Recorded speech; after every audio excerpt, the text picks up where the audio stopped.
Our readings today are about our faith ancestors, Abraham and Sarah, and they were Jesus' faith ancestors too. But I have to say, these days I'm still with Jesus in the wilderness. How about you?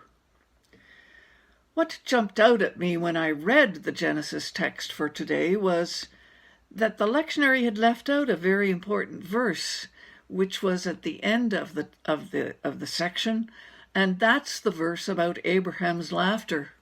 Most of us hear only about Sarah's laughing, but Abraham laughed too, and I don't know why the lectionary left it out, or perhaps we could guess. Anyway, yes, he did. He laughed. Sarah and Abraham both laughed. And as the story goes, when they finally had a child together in their old age, they named him Laughter, which is the meaning of the Hebrew name Isaac. Perhaps, like Abraham, Jesus in the desert would have looked up at the stars with a powerful feeling of being connected to all of life. Perhaps he, too, heard God's promise that all the nations of the world would be blessed through him. Perhaps in the wilderness he would have laughed and cried and loved and raged about what he knew or dreaded was to come. In Mark's Gospel, we hear that the great ancestor Abraham is mentioned proudly by Jesus when he responds to a tricky question from some Sadducees about the resurrection. Jesus says, "Have you not read the book of Moses, in the account of the burning bush, how God said to him, 'I am the God of Abraham, and the God of Isaac, and the God of Jacob'? God is not the God of the dead, but God of the living." If we were reading from Luke's Gospel, we would hear a story that Jesus told about a very rich man and a very poor man named Lazarus. We sang about them earlier in this service. Both of them die, but the rich man goes to a place of torment after his death, while Lazarus goes to a place of love and comfort within the bosom of Abraham. Yup. In that story, Abraham lives and loves on behalf of God. The God of life is a living God in these stories, God of the living, here and in the life beyond here. Speaking of which, I was recently invited to go through the book collection of a minister friend of mine who had died suddenly, and I was drawn to a book called Son of Laughter by Frederick Buechner. It is a novel based on the life of Jacob, the son of Isaac, Abraham's grandson.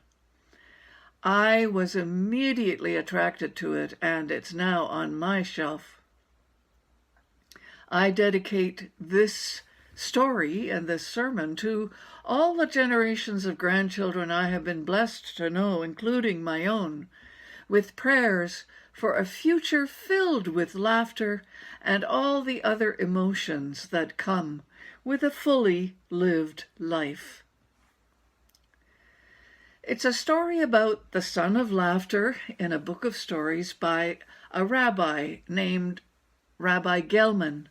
It's called Does God Have a Big Toe? Right away, that title tells you that these are not literal stories. These are stories about the stories in the Bible. And the story that I'm going to read to you now is called The Story of the Strong Man Who Cried. Jacob cried a lot. Jacob cried when he was happy. Jacob cried when he was sad. But mostly Jacob cried when he saw beautiful things. The sight of a fresh new flower or a sunset would fill him with happiness, and he would just cry. He couldn't help it, But his father Isaac was not happy about having a son who cried a lot. Isaac would not take Jacob hunting, because Jacob would cry at the thought of some little animal becoming his supper. So Isaac would take his other son, Esau, who loved to hunt and never cried. "Why can't you be more like your brother Esau?" Isaac would scold Jacob. "He hunts and fights and never cries. He is a real man."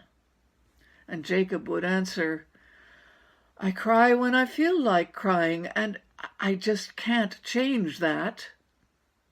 Then Isaac would stomp off and he'd kick the dirt and mutter strange words.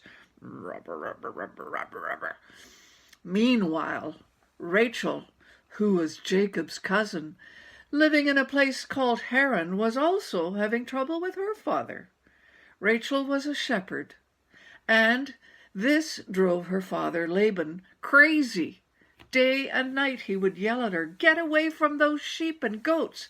Why can't you be more like your sister Leah? She doesn't smell like sheep.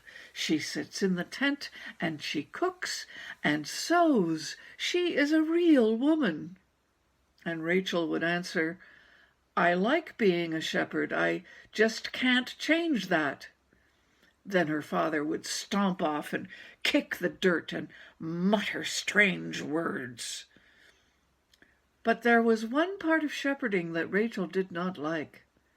The well for watering the flocks had been corked up each day with a huge rock so that all the water would not gush out and dry up. The rock was so big that every morning all the shepherds in the area had to push together to move the rock off the well, and every night they had to gather together to push it back on. One day, on the way to morning rock pushing, Rachel saw a new man at the well. He was small and fair-skinned, with warm brown eyes, and he was talking with the other shepherds at the well. Suddenly, this little man, all by himself, pushed the big rock off the well. The shepherds were amazed. Then the man approached Rachel and said, "My name is Jacob, the son of Isaac and Rebekah. I am your cousin, and I have been on a long journey, and I am very happy to see you." Then Jacob kissed Rachel and started to cry, because she was so very beautiful. When the other shepherds saw Jacob crying, they said, "Ah, he is strong, but real men don't cry," and they walked away. But Rachel did not walk away. She sat by him on the rock, and they watched the flocks drink from the well. Rachel said, "I never saw a man as strong as you who cries." Jacob looked at Rachel and said, "I never saw a woman so beautiful as you, who is a shepherd." And they laughed and laughed, and Jacob cried. And then, after a time, they went home together.